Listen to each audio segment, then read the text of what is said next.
name or not? Do you know about it? Yes, reproduction in animal. So, do you recall the process of digestion, circulation and respiration which we have studies in your previous classes?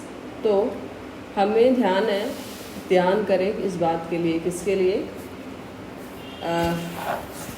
कौन सा process, digestion, circulation and respiration, जो कि हमने क्या किया है last classes में पढ़ा हुआ है. These process are essential for survival of every individuals. यानी आपका डाइजेशन हो गया, सर्कुलेशन हो गया और रेस्पिरेशन, ये तीन जो प्रोसेस हैं हमारे बहुत ही महत्वपूर्ण है. किसके लिए, किसी भी जीवित प्राणी को सर्वाइव करने के लिए, मतलब सर्वाइव करने के लिए. Okay, you have also learn the process of reproduction in plants. आपने ये भी पढ़ा हुआ है reproduction in plants. Reproduction in plants means कोई भी ऐसी चीज़, कोई भी ऐसे सजीव जो अपने जैसा ही प्राणी या जीव उत्पन्न करने का क्षमता रखता है, वो क्या कहलाता है, रिप्रोडक्शन. क्या कहलाता है, reproduction. Yes, reproduction is essential for continuation of a species. जो रिप्रोडक्शन है जरूरी है, एसेंशियल है, किसके लिए, स्पीसीज को आगे बढ़ाने के लिए. नहीं तो अगर रिप्रोडक्शन हम नहीं करेंगे तो क्या होगा, हमारी स्पीसीज आगे नहीं बढ़ेगी, हमारी पीढ़ियां आगे नहीं बढ़ेंगी, है ना. Imagine you would have happened if, आप ये कल्पना कीजिए कि if organism had not reproduce, अगर जो है ऑर्गेनिज्म है वो रिप्रोड्यूस ना करे तो क्या होगा. You will realize that reproduction is very important as it ensure the continuation of similar kind of individuals. Suppose करो एग्जाम्पल के तौर पे got, do you know about got, बकरी. बकरी अगर अपने जैसे ही और बकरियों को पैदा ना करे, अपने जैसे बकरियों को रिप्रोड्यूस ना करे, उस केस में क्या होगा, जो बकरी का स्पीसीज़ है वो ख़त्म हो जाएगा. यस, ख़त्म हो जाएगा. तो रिप्रोडक्शन हमारे लिए यानी हर सजीव के लिए महत्वपूर्ण है. ठीक है, क्या है, महत्वपूर्ण है. यस, आगे. Yes, imagine what would happen if organism had not reproduced. You will realize that reproduction is very important as it ensures the continuation of similar kind of individuals generation after generation. मतलब generation को बढ़ाने के लिए reproduction ज़रूरी है. ठीक है, you have already learned in your previous class, आपने पहले ही अपने पिछली क्लासेस में पढ़ रखा है क्या, रिप्रोडक्शन इन प्लांट्स. प्लांट्स के रिप्रोडक्शन के बारे में पढ़ रखा ना बेटा आप लोगों ने, है ना. इन दिस चैप्टर, इस चैप्टर में हम लोग का क्या देखेंगे, we shall learn how reproduction take place in animals. अब इस चैप्टर में क्लास 8 के में हम देखेंगे कि एनिमल्स में रिप्रोडक्शन कैसे होता है. ठीक है, ओके. तो 6.1 हमारा है मोड्स ऑफ रिप्रोडक्शन. क्या है, modes of reproduction. Yes, have you seen the young ones of different animals. क्या आपने अलग अलग एनिमल्स के बच्चों को देखा हुआ है, देखा हुआ है. अच्छा, गाय का बच्चा क्या होता है, बछड़ा होता है, बछड़ा होता है. ओके. एंड जो गॉट होती है यानी बकरी होती है, उसका बच्चा क्या होता है, क्या कहते हैं उसको, क्या होता है, हिंदी में शायद उसको मेमना बोलते हैं. यस, मेमना कहते हैं ना, मेमना. याद आया, हाँ, हम लोग भूल जाते हैं चीज़ों को, बस थोड़ा सा रिकॉल कराओ तो फिर याद आ जाती चीज़ें. राइट, आगे दो. Try to name some of young ones by completing the table. आपको यहाँ पर एक टेबल दे रखा है, ठीक है, इसको आपका होमवर्क है, इसको करके लाना है। इनकेस अगर आपको नहीं समझ आएगा तो पूछना है मेरे से। जैसे ह्यूमन का जो यंग वन होता है यानी बेबी होता है वो क्या कहलाता है? बेबी कहलाता है। कैट का जो यंग वन होता है क्या कहलाता है? कौन बताएगा? कैट बच्चे का नाम बताना है। हाँ जी, कैट के बच्चे को क्या? किटन कहते हैं, राइट। डॉग के बच्चे को क्या कहते हैं? क्या कहते हैं डॉग के बच्चे को? हाँ, तो सारी चीज़। बटरफ्लाई के बच्चे को क्या कहते हैं? Puppy, yes. Durgamya says right answer. Dog के बच्चे को क्या बोलते हैं? Puppy, yes. और बटरफ्लाई के बच्चे को क्या बोलते हैं? बटरफ्लाई के बच्चे को थिंक काऊ के बच्चे को, फ्रॉग के बच्चे को, यानी इन सब के यंग वन को क्या बोलते हैं? ये आपका होमवर्क है, ठीक है। Write at your home and show me tomorrow in your notebook. सब कुछ याद है ना? Science class, yes, in your science class. Not math class. I will talk to you later about your science classes, ठीक है। After that, after this continuous classes, then I will explain what will you should do, yes। आगे देखो बेटा। Next हमारा 4.1 के अंदर हमने ये देख लिया कि हमें टेबल 6.1 को करके लाना है, ठीक है। You must have seen the young ones of various animal being born. आपने ज़रूर देखा होगा अलग अलग एनिमल्स के बच्चों को, छोटे छोटे बच्चों को। लाइक पिगी के बच्चे को तो देखा ही होगा, है ना? आपके आसपास बहुत सारे होते हैं, देखे होंगे, छोटे छोटे होते हैं, क्यूट से, है ना? यस।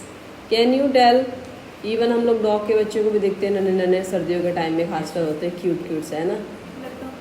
डॉग के होते हैं ना, छोटे छोटे से, बहुत सारे बच्चे खेलते हैं उनके साथ। Can you tell how chicks and caterpillar are born. Chicks और कैटरपिलर कैसे पैदा कैसे होते हैं, और कैटरपिलर कैसे पैदा? How are kittens and puppies born. और किटन और पपीज़ किस तरह से होते हैं? Do you think that these young ones look the same before they were born as they now. आपके हिसाब से क्या आपको ऐसा लगता है कि जो ये चिक हो गया या कैटरपिलर हो गया या कीटन होता है या पपीज़ होते हैं, ये सारे वैसे ही दिखते हैं जैसे बचपन में पैदा होते हैं? तो ये हमें देखना पड़ेगा, आपको दिमाग लगाना पड़ेगा इस चीज़ के लिए। Before they were born as they हो गया हमारा। लेट अस फाइंड आउट, चलो देखते हैं हम आगे। Yes.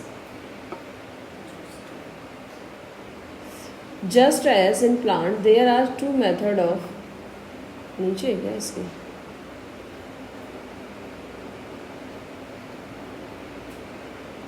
Yes, in humans and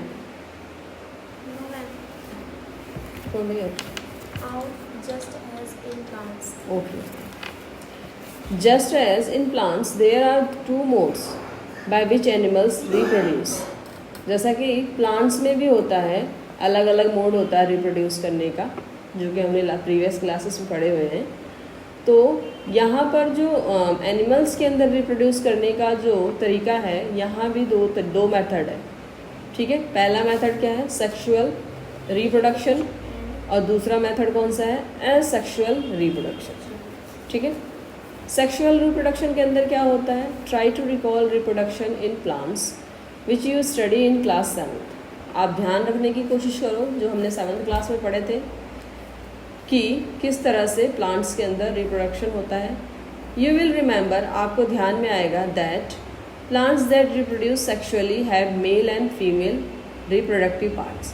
plants जो कि सेक्सुअली रिप्रोड्यूस करते हैं उनके अंदर मेल और फीमेल रिप्रोडक्टिव पार्ट्स होते हैं। किसके अंदर? प्लांट्स के अंदर, ठीक है। हमने लास्ट क्लास में देखे थे। Can you name these parts? क्या आपको ध्यान है ये नाम? अगर ध्यान है तो ठीक है, अगर नहीं ध्यान है तो मुझे होमवर्क में करके ला के दिखाएंगे आप, ठीक है। इन एनिमल्स ऑल्सो, एनिमल के अंदर भी होता है। Mails and female have different reproductive parts. Yes बेटा, आपको ये बताना है, ये जो है क्या कहते हैं, ये एनिमल्स के प्लांट्स के अंदर जो आपका प्रीवियस क्लासेस में हमने देखे थे, क्या देखे थे? रिप्रोडक्टिव पार्ट, तो आपको reproductive part of these reproductive can you name these parts, जो इनके रिप्रोडक्टिव पार्ट्स हैं किसके, प्लांट्स के अंदर, ठीक है, मेल और फीमेल के रिप्रोडक्टिव पार्ट्स हैं प्लांट्स के अंदर, उनके नाम लिख के लाने हैं आप घर से. This is your homework, okay, all of you. After that in animals के अंदर है, animals male and females have different reproductive parts. Animal के अंदर भी हमारे डिफरेंट रिप्रोडक्टिव पार्ट्स हैं, पार्ट्स और ऑर्गन्स होते हैं किसके लिए, रिप्रोड्यूस करने के लिए, लाइक प्लांट, जिस तरह से प्लांट्स के अंदर हुआ करता था. The reproductive parts in animals also reproduce gametes that fuse to form zygote. ठीक है, तो एनिमल्स के अंदर रिप्रोडक्टिव पार्ट इन एनिमल्स के अंदर ऑल्सो प्रोड्यूस, क्या प्रोड्यूस करता है, गैमेट्स, जो कि फ्यूज होकर क्या करता है, जाइगोट में कन्वर्ट हो जाता है. कौन, गैमेट्स फ्यूज होकर के किसमें कन्वर्ट हो जाता है, जाइगोट में. ठीक है, किसमें कन्वर्ट हो जाता है, जाइगोट में. यस, उसके बाद which develops into a new individual. After that क्या होता है, वो न्यू इंडिविजुअल्स में डेवलप्स हो जाता है. This type of reproduction from the fusion, ये जो टाइप होता है जब हमारा गैमेट्स ने that fuse to form zygote किया. ठीक है, तो ये जो बिगनिंग क्या कहते हैं इसको, this type of reproduction beginning from the fusion of male and female gametes is called sexual reproduction. तो इस टाइप का जो रिप्रोडक्शन होता है हमारा क्या कहलाता है, सेक्सुअल रिप्रोडक्शन कहलाता है. इज दैट क्लियर और नॉट? अगर नहीं क्लियर होगा तो एक बार दोबारा पढ़ेंगे, फिर दोबारा पूछ सकते हैं. ठीक है, इट मीन्स इसमें मेल एंड फीमेल दोनों पार्टिसिपेट कर रहे हैं. ठीक है, समझ रहे हो? तो इस चीज़ को हम लोग क्या बोलेंगे, सेक्सुअल रिप्रोडक्शन. यस, आगे देखो, let us find out the reproductive parts. Reproductive parts क्या क्या होते हैं ह्यूमन बीइंग के अंदर. Yes, in humans and study, yes यही है ना, yes, in humans and study the process of reproduction in the, क्या क्या चीज़ें हैं, मेल रिप्रोडक्टिव ऑर्गन्स. मेल के अंदर रिप्रोडक्टिव ऑर्गन्स कौन कौन से होते हैं, the male reproductive organs include a pair of tests. ये बहुत इंपॉर्टेंट है, 9th में भी आएगा इस चीज़ को. बच्चों को ध्यान ही नहीं रहता कि हमने पढ़ा था कि नहीं पढ़ा था. अभी मैं 9th क्लास को करा रही थी, मैंने कहा टेस्ट क्या होते हैं, मैम हमने तो पढ़ा ही नहीं था 8th में. तो वो चीज़ नहीं होना चाहिए आपके अंदर. ठीक है, including a pair of tests. ठीक है, सिंगुलर है, टेस्टीज होता है, और प्लूरल में इसको टेस्ट्स बोलते हैं. ठीक है, 2 sperm deduct and A penis. Yes बेटा, सिंगुलर फॉर्म इसका टेस्टीज, और प्लूरल में इसको टेस्ट्स बोलते हैं, TESTES. ठीक है, थोड़ा सा बोलने में आपको प्रैक्टिस करनी पड़ेगी इसको. ठीक है, तो ये क्या करता है, 2 sperm duct and A penis. ये सारे पार्ट्स हैं किसके अंदर होते हैं, मेल रिप्रोडक्टिव ऑर्गन के अंदर होते हैं. क्लियर है? Yes, the test produce the male gametes called sperm. तो ये जो टेस्ट होता है वो क्या करता है, प्रोड्यूस करता है किस चीज़ को, मेल गैमेट्स को, जिसको हम लोग किस नाम से जानते हैं, स्पर्म के नाम से जानते हैं. अच्छा, यहाँ आपका क्वेश्चन भी एक अराइज होता है, what about meaning of sperm. Okay, तो यहाँ पे आप स्पर्म की मीनिंग यहाँ से ले सकते हो. कहाँ से? यस, कहाँ से लोगे, not the female. The testes produce the male gametes called sperm. Okay, millions of sperms are produced by the test. यानी टेस्ट के थ्रू क्या होते हैं, 1 2 3 नहीं, मिलियंस ऑफ स्पर्म प्रोड्यूस होते हैं. क्लियर है? समझ रहे हो? यहाँ पे आपको पिक्चर भी देखने को मिल रही होगी, दिख रही है यहाँ पे, फिगर नंबर 6.2 के अंदर दिख रहा है ह्यूमन स्पर्म. इसके अंदर टेल दिख रही है, मिडल पीस एंड हेड. ये जो चीज़ है ना, मिलियंस ऑफ होते हैं. समझ रहे हो, 1-2 की बात नहीं हो रही है, ठीक है। लुक एट पिक्चर 6.2 जो कि हमने पहले ही देख लिया, which shows the picture of sperm, जो कि स्पर्म को दिखा रहा है। Through sperm are very small in size, through sir जैसा कि स्पर्म जो होता है ना, उसका जो साइज़ होता है ना बहुत ही स्मॉल होता है। कैसा होता है? बहुत ही स्मॉल होता है। उसको हम डायरेक्ट आईज से नहीं देख सकते हैं, इसके लिए हमें माइक्रोस्कोप की ज़रूरत होती है, ठीक है। ऐसे हम डायरेक्ट नहीं देख सकते, हमें ऐसे दिखेगा नहीं, ठीक है। ईच हैज़ ए हेड, जैसा कि पिक्चर में हमें देखने को मिल रहा है कि इसके पास क्या है, हेड है, and a middle piece and a tail, middle piece भी है और एक टेल भी है, ठीक है। Does it appear to be a single cell, अब इसमें ये बताने की कोशिश पूछ रहा है, आपसे क्वेश्चन बोल रहा है कि क्या ये सिंगल सेल का होता होगा? Yes, indeed each sperm is a single cell with all usual components. Yes, each sperm is a single cell, there is no multicellular organisms with all usual cell components, but इसके पास आगे चलकर अपने आप को multiple cellular organism में convert करने की quality होती है। क्लियर है? तो आपको यहाँ पे पिक्चर नंबर 6.1 के अंदर दे भी रखा है, male reproductive organ in humans, है ना। स्पर्म डक्ट दिख रहा है यहाँ पे, जे एक सीधे सीधे लाइन आ रही है ना। उसके बाद यहाँ पेनिस आपको दिख रहा है। उसके बाद नेक्स्ट हमारा ये जो टेस्ट 1 को हम लोग टेस्टी बोलते हैं, टेस्टीज, और जो 2 हमारे हो जाते हैं, क्या हो जाते हैं? टेस्ट्स हो जाते हैं, है ना। समझ आ पा रहा है? इसके बारे में बात हो रही है, राइट, है ना। हाँ, okay. So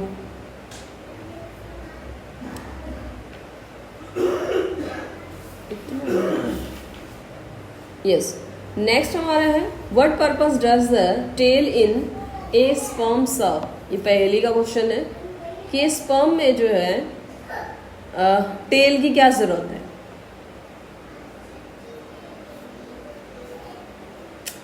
this is the question, है ना। चलो इसका आंसर ढूंढेंगे हम, उससे पहले आप लोग ट्राई करेंगे। नेक्स्ट पार्ट हमारा female reproductive organs, we will study it in the next class.